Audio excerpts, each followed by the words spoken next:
রিক্সায় ওঠার সময় যে কোনো যাওয়ার সময় তো মানুষের দোয়া দুরুদ করে। আমি খালি এইটুকু কইছি যে আউযুবিল্লাহি মিনাশ শয়তানির রাজিম বিসমিল্লাহির রহমানির রহিম। আল্লাহ শয়তান আমার পাশে বাবা তুমি রক্ষা করো, এতেও আমার দোষ হয়ে গেছে। আমি প্রথমে হাতটা দিছিলাম এইভাবে, এই রিক্সা ধরছিলাম এইভাবে দিছিলাম।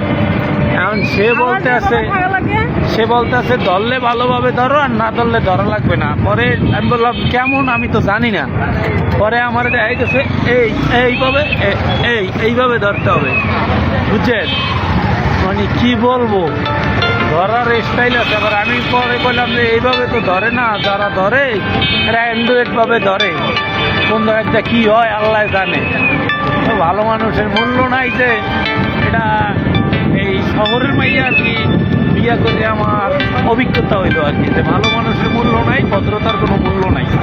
তবে আমাকে দেশে একটা তাল গাছ আনলে, মানে ওই তাল গাছে উল্টো পাল্লে শয়তান ছাগল উল্টো পাল্লে উঠতো, মানে হোগা উপরে দিয়ে গাছে উঠতো, দৌড়াইয়া বেড়াইয়া আর রাস্তায় তাল গাছ টানলে জাল বাইতে গেলে দেখতাম আমরা।